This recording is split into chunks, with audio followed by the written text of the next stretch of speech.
I'm Carrie Benedette, and this is my podcast. I'm an education consultant specialising in emotional intelligence. I'm known for my high energy, passion and compassion for those in need of help. And I like to shine a spotlight on what we can do. My mantra in life has been, let's give it a red hot shot.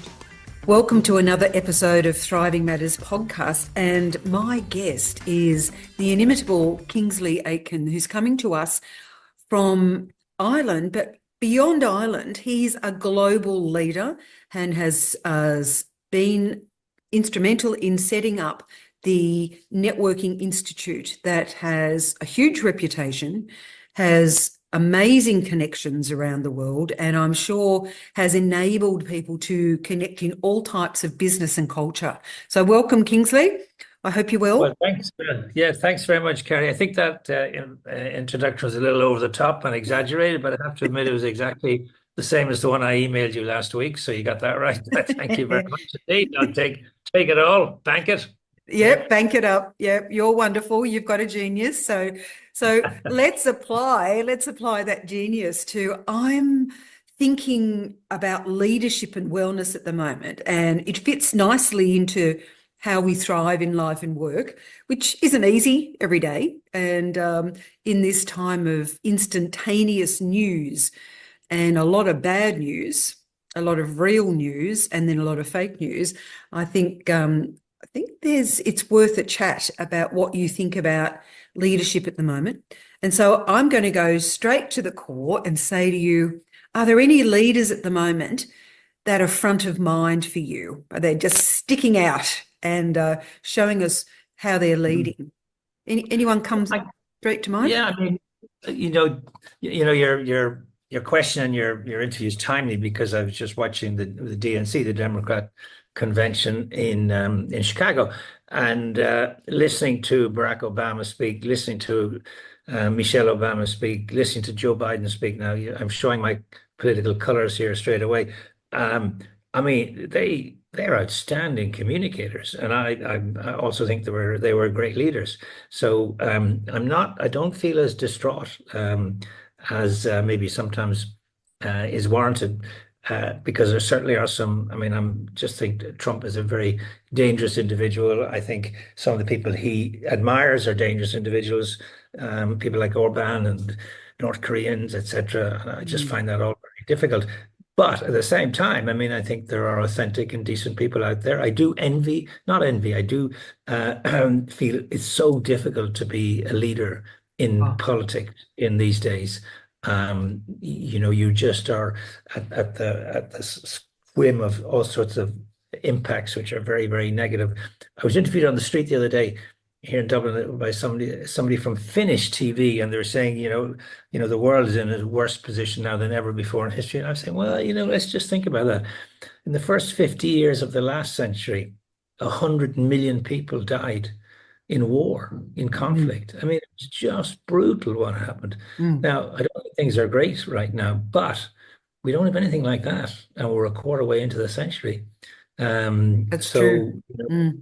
I think I live over here in Ireland, but we're European, we're part of Europe. And, we look back to 1945, what an awful situation Europe was in. And probably the genius of Europe has been the European Union over the last, from we joined the European Union in 1973.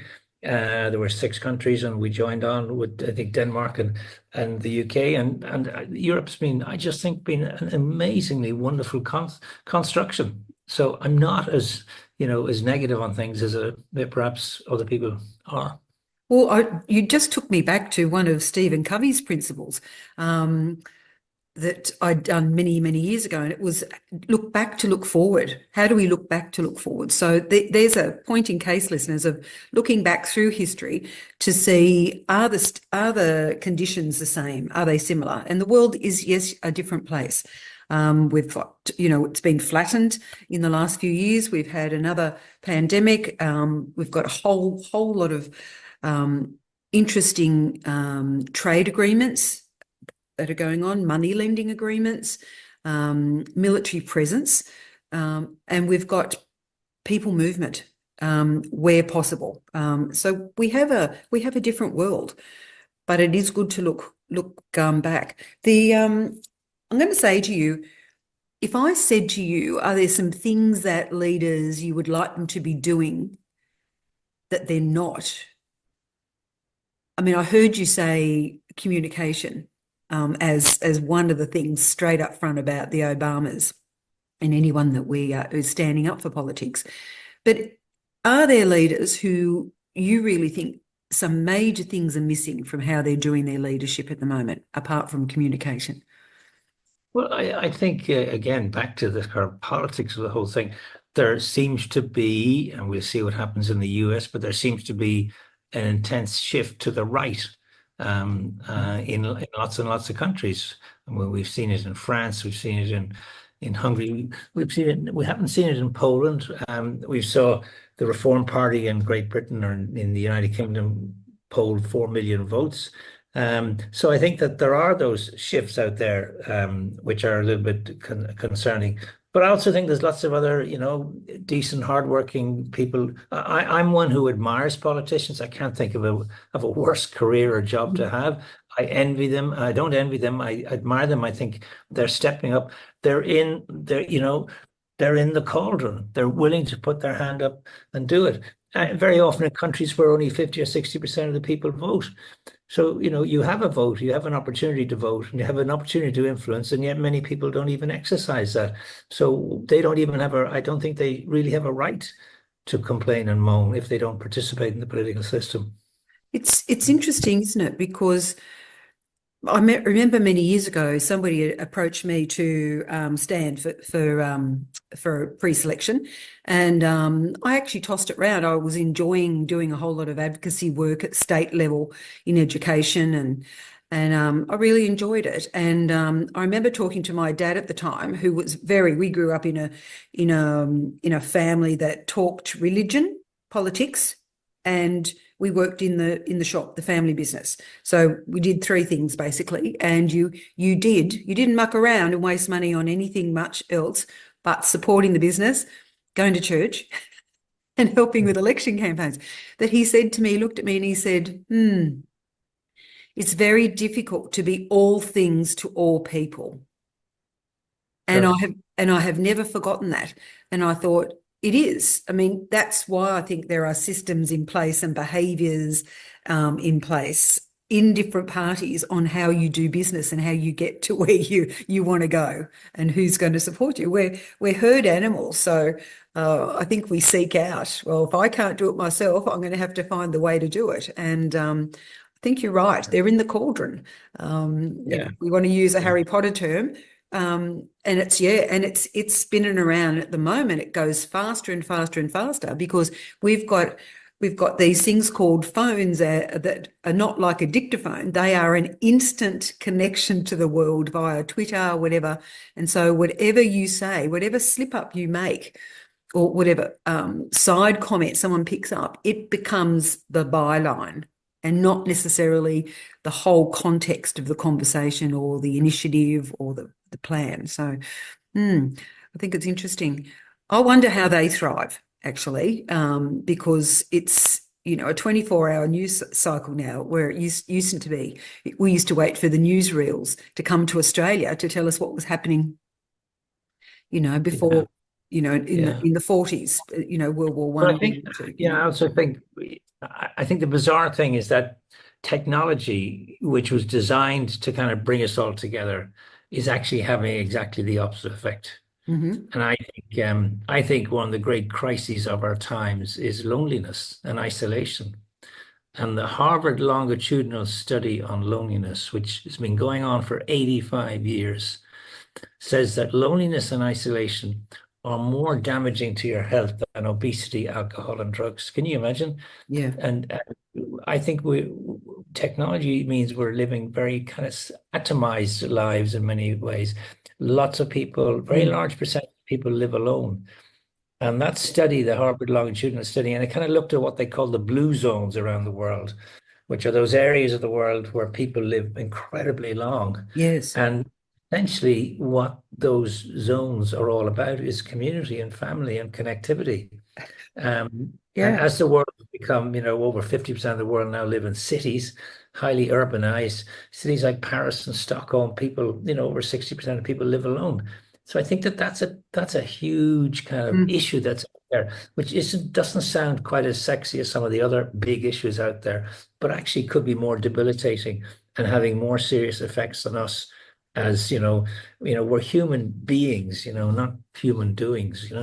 Yeah, you are spot on. I remember doing some work on the blue zones, and their formula for life was, from my memory, was that you eat to 80% of your need.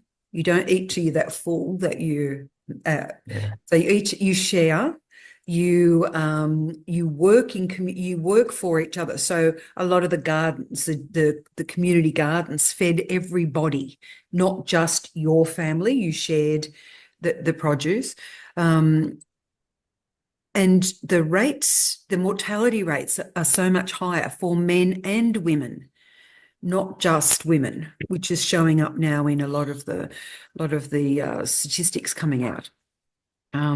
But what's linked to those blue zones is, and I'm talking about Japan here really, because that whole notion of ikigai, your Yeah. raison Yeah. d'etre, your reason for being. And Yeah. listeners, if you're interested, have a look at what this interesting word is, ikigai, and it talks about your gifts, what you have to offer the world, what you can make money from, how you can contribute to things outside yourself that are bigger. So how do we contribute? And it doesn't say anything about technology. I mean, I think it's, there would be a balance of that. It wouldn't just be the soul, but we have Yeah. people who are living on connections, AI powered, as well as people powered technology connections, and not in a community. They're lonely, and you're quite right. Yeah. Yeah, I mean, I'm not against technology. I mean, I think AI will be quite dramatic and Mm. benign on its impact. Things like, for example, digital health. I mean, in Yeah. every country in the world, the health systems are in collapse and decline, and they are taking up more and more of our GNP and our governmental expenditures is spent on healthcare. On top of that, we have aging and declining populations. You mentioned Japan. Japan is a serious, serious issue because they don't have much migration into Japan. Yeah. But in all of our Western, Italy, same. Nobody's having the third child, so so you have these issues. But we're living longer and longer, Mm. and technologies are really weapons of mass addiction or mass Mm. distraction, as we sometimes say, and also the food that we're eating. Um, at a time when um, obesity kills more people in the world than starvation. Mm. So what a mix-up set of values we have there. But then again, just look at, the sort of foods that are being pumped out to us through all these very fast food outlets all around the world, and they've grown all around the world. And now you see obesity in places like, in China, Indonesia or South America, because this food is cheap Mm. and you That's it. have you can feed your kids 3 meals a day, and but it's dreadful stuff. I mean, it's really killing you. It's so we've gone to this notion of how do we stay well, because we're now talking about some of the things that are happening health wise. And I think that there's a real link about how you lead will also be dependent on how your well-being, how well you are within yourself, within your spiritual self, your emotional self, your Physical self, yeah. environmental self, yeah, and the way that you think, so your cognitive self. And so I'm looking to see if you have any thoughts on that link between wellness and leadership, or you might say there's no link. But I'm coming from a place where over the last 5 years, I believe there's a real link between how you can lead yourself to lead others and how you maintain that sense of wellness and well-being to be able to do that. Yeah, and I think the other dynamic out there is kind of the demise of organized religion. I live in Ireland, which everybody used to say, deeply Catholic country, but that's no longer the case. I mean, Yeah. people just don't go to church. So what's taken its place? Is it Netflix, or, is it fast food? Is it, one of those sorts of things out there? But it certainly meant that there's a fracturing of societal cohesion. And, I guess a bit like my parents would have been regular churchgoers. My dad wasn't very religious, but he went there to get the polling results and chat to his mates. And again, my mum went there, and it was about meeting and chatting to people before and after. So that was a bit of a glue in society there, which you rip that away. And you go back to my prior point about sort of loneliness to extent. And then that tends to get replaced by spiritualism, and that and there's a whole continuum of spiritualism, with some fabulous stuff out of places like India and the East, etc. And I think it's wonderful to see that stuff flourishing, but lots of quack stuff as well. Yeah. But it is a reflection of there's a hunger for something more than our daily existence. There's a hunger for something deeper, and I think to an extent, church filled that void, and it's gone now. To a certain extent, they've kind of disgraced themselves through various activities. So people now, I think, are floundering without that, and you throw in social media on top of that, and the amount of nutters that are on social media, and the way in which it can be totally hijacked through technology. And that's a kind of a slightly scary thing out there, that the what they say, that the truth can hardly get out of bed before, and a lie is all the way around the world. I think there are definite concerns structurally out there as what replaces traditional pillars. We've all got stories of the church became the community. It also became the dating service, the marriage register, all that sort of thing. And it was an important part. It's a big part of in your life. But for my age group, when you look back on what I did as a child and now what I do as an adult, for me, my spirituality, or the seeking out of something that supports the way I want to be, is because I'm directing myself. I'm not just listening and being told, this is how we want you to think. So I think we've had a real change in the way we've teaching our children, our next generations, about how to think critically, how to read, use the research and literature to back up what you're saying, and to investigate. And so I think now our thinking skills are more discerning in some places, not all.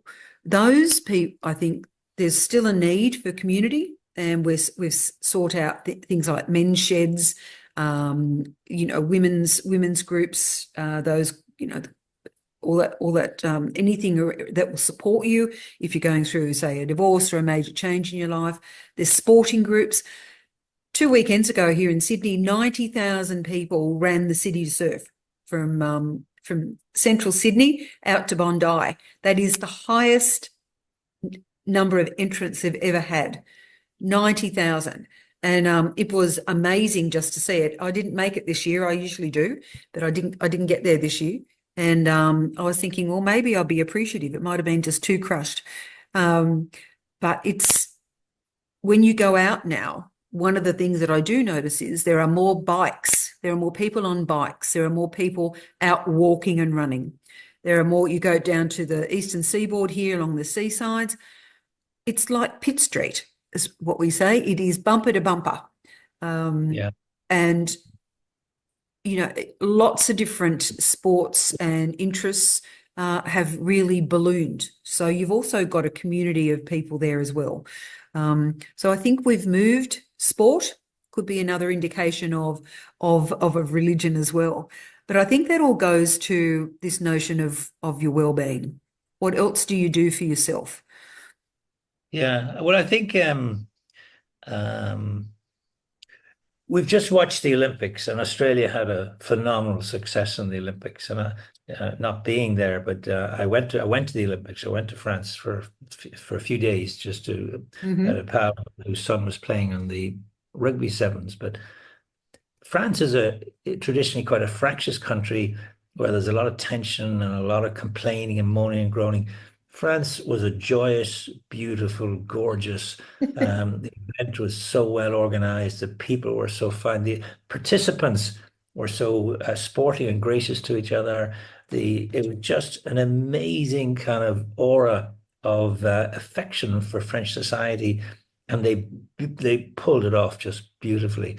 So, it just shows you that, all of that good stuff is out there. And the Olympics is a remarkable kind of a thing because, these are not mega paid athletes. I mean, my mate's son gets $15,000 a year to play rugby for sevens in Ireland. I mean, you can't even live on that. No. Um, but they give their lives to this stuff. And it's just a fantastically, energizing, enervating kind of thing to watch and see.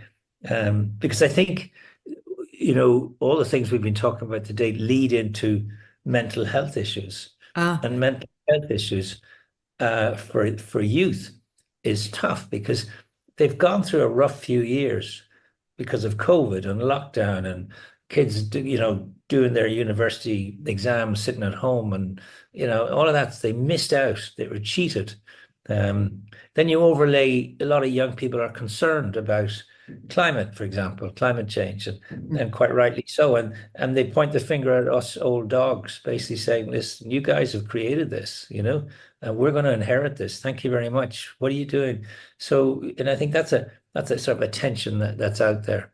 mm, And yeah, I think that I do feel sorry if like for that next generation coming through, that younger generation. I've got three of them in their 20s, and it's challenging and difficult, and the sort of messaging that they get through media yeah. makes life more difficult because it's the FOMO, it's the seeing other people and judging people on quite materialistic levels, etc., can be very challenging for them. I think one of the things I enjoyed about, I just want to go back to the Olympics, was the way they took it to the community. So it was community based. So I think that was a great way of, because if you didn't have a ticket to any of those venues, you still were able to enjoy things. If you didn't have money to pay for that, you Yeah. could still enjoy various parts of it. When I look at some of the athletes there, most of their stories, when you get down to it, are about vulnerability, are about things, big changes in their life that have occurred, whether it was to do with mainly injury, and the thing about their mental health was up front and center this time. So we've become more open to actually understanding it, expressing it, and then making a comment, because we all can relate to either ourselves or those in our family and circle of friendship and colleagues that we know, because we know of. And when I was a young girl growing up, in a small country town, you just didn't talk about things like that. People knew, but you didn't discuss it. It was a taboo. Someone committed suicide, well, no one would even actually acknowledge that. It was all hush hush, So it's I think it's now part of, and that's why I'm interested in the wellness to be able to do the leading work, because we all battle various things in life, whether it's our imposter syndrome, whether it's some particular learning difficulty that we have, or now we call it diverse learning style. We all battle something, and when you get blindsided, often that's what takes you out for a little while. Helps, and you think, well, how do I reset? What skills have I got? What have I got up my in my toolbox that I can bring in to help me do the everyday, as well as still nurture myself, actually give yourself the time. So I work with leaders, and in the last 12, 18 months, most of them are now saying to me, I'm going to have to take a bit of time off. I'm going to have to take a bit of time off. I don't think I'm managing very well. And they're usually managing large schools, so a big community of people, not just their staff or their leadership team, but it's the student population, it's the families that are connected, and it goes extension out, and then it's the liaison with all other, identities and that influence their work. So that's just a sort of a case study, really, in education. The same is happening. You look at doctor surgeries. You look at people in health and policing and education. I think they're some of the biggest populations of that are of service to others, look after others, are seeing perhaps not the greatest behaviour from us under stress. And I think there's more and more research and work and money being put into initiatives, which is a good thing.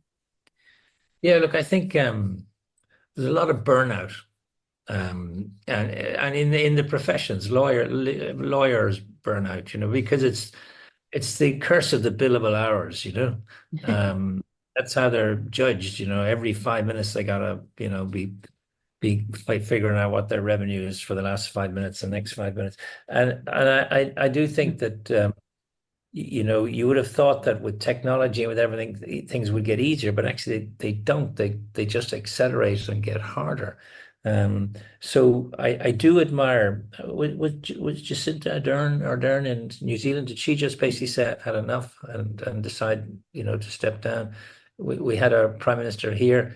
The last one just decided to step away, and Yes. you got the sense that they're run ragged, and no life, and it's got aggressive. There's violence being threatened against them.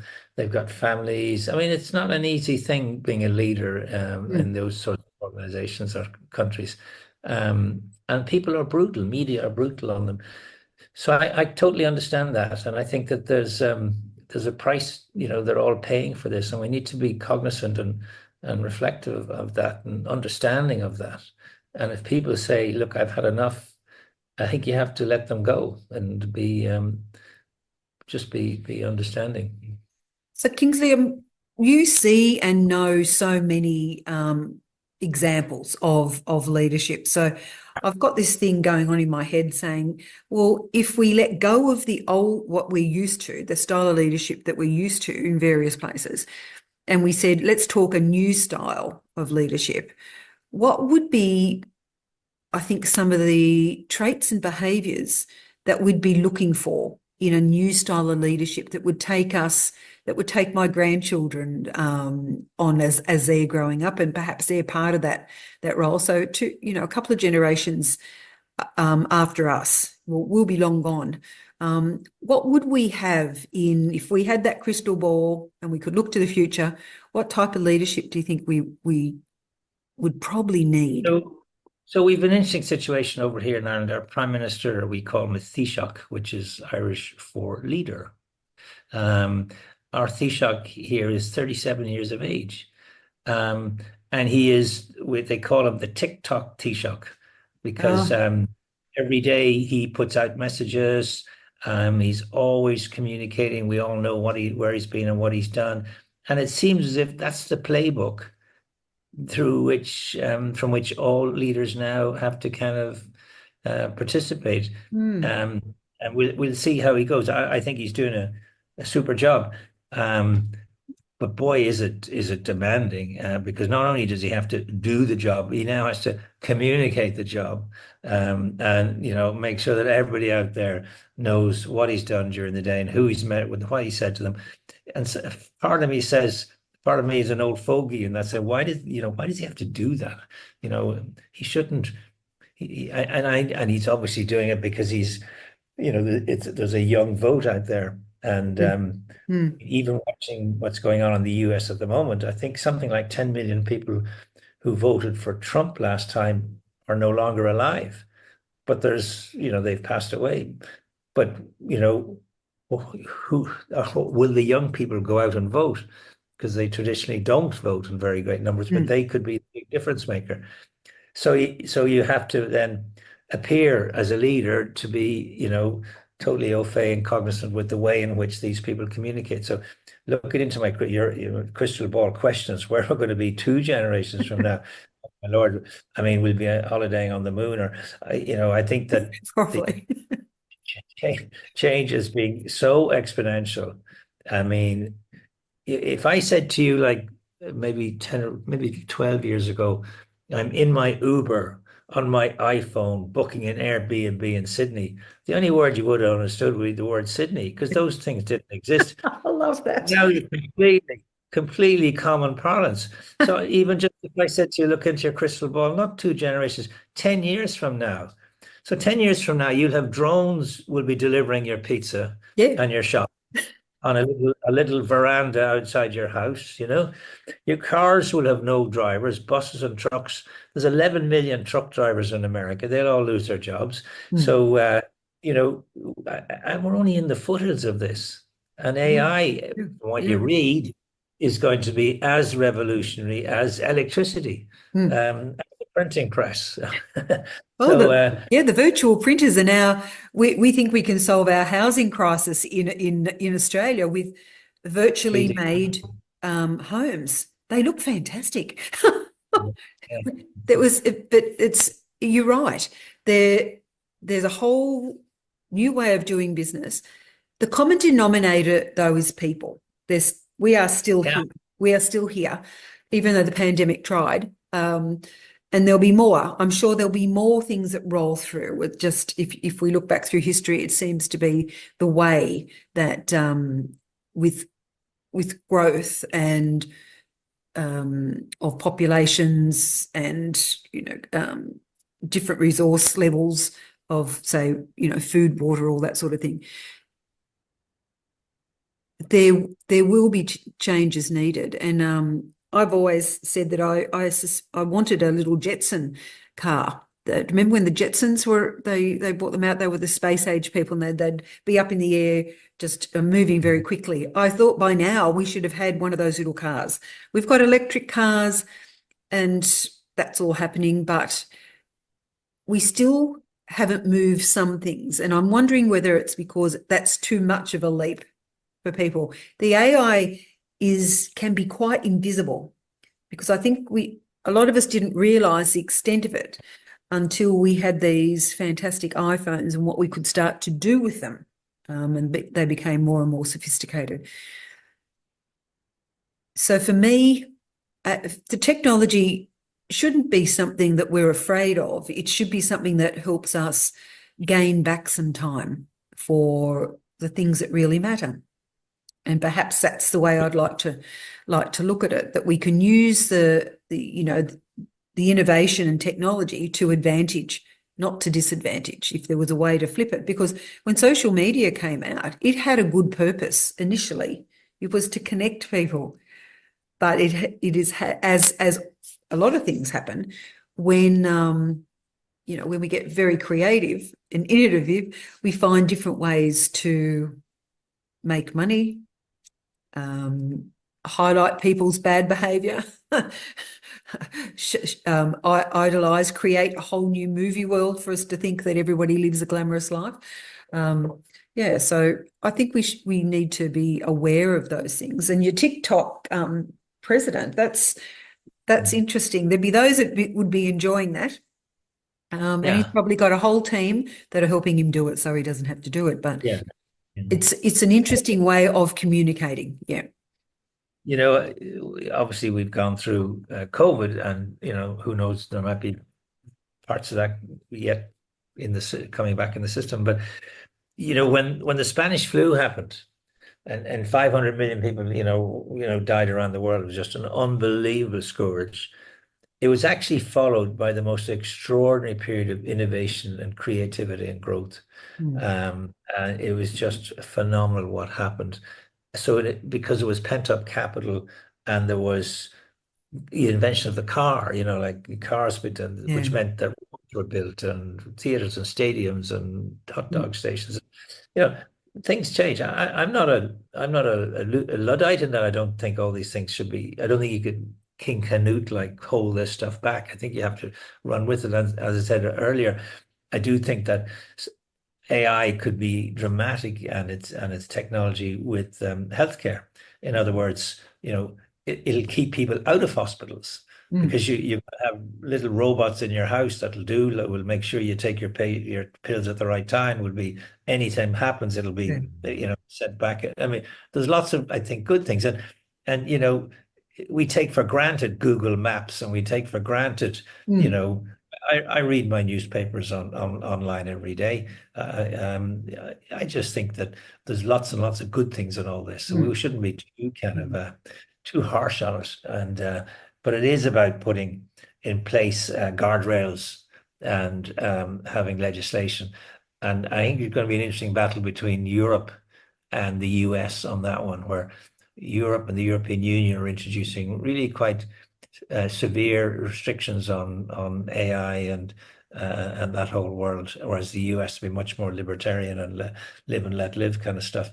So I think that's a battle yet to be fought, but there's plenty of pluses in all this, and we just got to make sure that we get that balance right. I'm not completely mm. against it. When the opportunities are opening up for more education, to level the playing field for that, for to be able to work across oceans, just like that. So employment is possible, where Yeah. perhaps that we'll watch the cost of living go up and the standard of living go up in some countries as well. We've got plenty of great startup supports, a lot of entrepreneurial people working. So there's been a whole influx, I suppose, or a change to that we're seeing. So wellness and leadership. Any last thoughts, perhaps, that have come up as we've talked? Is there a To link, tie you think? Well, of course there is, and I think maybe to tie it in with what you're just saying, I mean, I think that creativity, that innovation, that entrepreneurship, that notion that, we used to have what we called a 4-40-10 life here. In other words, 4 years in university or third level education, 40 years in a company, and then 10 years retirement, then you fall over. Yeah. And that was your life. But that's completely gone. My old man left school at 14, joined a company, and left that company aged 77, 63 years in one company. That Yeah. doesn't exist anymore. Yeah. So careers and, all sorts of things are different. I had an email today from a guy saying that he's trying to encourage companies to allow people to retire during their career. And what he meant was you take 2 years out, take a year out, then go back in, then go back out. And so I think that whole kind of escalator model of a career is gone. Your Mm. escalator, it's not a sort of a career ladder. It's more like a jungle gym, So there's all sorts of different options and opportunities out there for people. I think Mm. that's really exciting for the youngsters. Now, it's not as secure. There's no loyalty anymore. But there is also wonderful opportunities to do different things in different places. And this idea that you go to university and that gives you all the skills you need for the rest of your life, that's out the window. Yeah. You're going to have to be constantly retraining, upskilling, relearning, getting your head around all these new dynamic kind of shifts and changes that are happening. But that's all just grist to the mill of having a varied life. And So in all this, we've got a choice, haven't we? How we want to live, even though we've got the pressures from outside, or we see things going a different way or changing to unsettle us. We still have a choice in this, in how we want to show up each day, and what habits and routines we've got in place to help us get there, to do the job. Yeah, interesting. listen, I mean, Kerry, you live in the lucky country. Yes, I mean, I was know. it Horn, the writer, wrote about the lucky country? Australia is the lucky country. I mean, what resources you have, what a tiny population you have, what incredible weather you have, what wonderful sports. I mean, I think you should get up every day and say, Hallelujah, thank you, Lord. We're going That's to take right. it. As I mean, I'm speaking to you, I can hear the birds coming in for the day. So the lorikeets, those beautiful, brightly coloured parrots, the cockatoos squawking. The kookaburras haven't started yet, but the magpies have been warbling. So when I wake up, it's an instant. And around the world, I listen in the mornings and I try to pick the birds. So there were magpies in England this year that I cottoned onto, the same big crows or ravens that you have in Ireland, we have here as well. But it's one of those levelers for the day that you bring gratitude to the morning. You wake up and you go, wow, I've woken up again. How magnificent is that? Someone has not woken up, and no matter what happens, I've got the privilege of waking up. Yeah. So I mean, the word you used was the right word to round off the conversation. Is the word gratitude. Just be very grateful.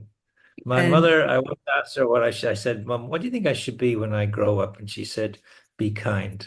And I thought that was a nice way of putting it. So gratitude and kindness, they're old fashioned, but they're just as applicable today as ever. And, if you listen to lots of podcasts or you're having conversations with lots of people, that word kindness and gratitude, the two words, come up in conversations now. When you say to people, what's part of your daily routine? Oh, I try and do a gratitude practice, or I have something that I pull out. I'm reading something at the moment that's all about kindness and gratitude and how I can let go of some of the things that I've been thinking about that have been absorbing my thoughts, stopping me from being who I want to be, so I can then become someone I want to be. We all want to be treated as well as possible. So that should be reciprocated. We should do it back. Well, I sometimes call it stranger danger. What do you teach your kids at a very young age? We say to them, don't talk to strangers, right? Yes. And yet everybody we know and love in life outside of your mom and pop and your brothers and sisters was at one stage a stranger. Something happened. You said hi on a plane, in a school, at a party. You said hi and they became, and you did stuff together and they became part of your buddies and mates. So I think we got to get over stranger danger, Well, I think we're busybodies. Someone says to me, what's your genius? I go, I'm a busybody. And they go, what? And I go, I really like people and I'm curious about how they learn to do things. It's different to me. What is it about me? Because we're all unique. We're all different. Our uniqueness is our major gift. And on that note, I'm going to say thank you. Thank you for being part of the conversation today. Every best wish for all the projects that you're doing. Keep it up. Listeners, if you thought our conversation with Kingsley was really interesting, you enjoyed it, give us a little bit of love on all the social platforms that we're on, but also pass it on to your family, friends and connections, because you never know what conversation might endure after that between you two. You are precious and your thriving matters. Thank you very much for tuning in today. We'll talk again. I'm Carrie Benedette and this is my podcast.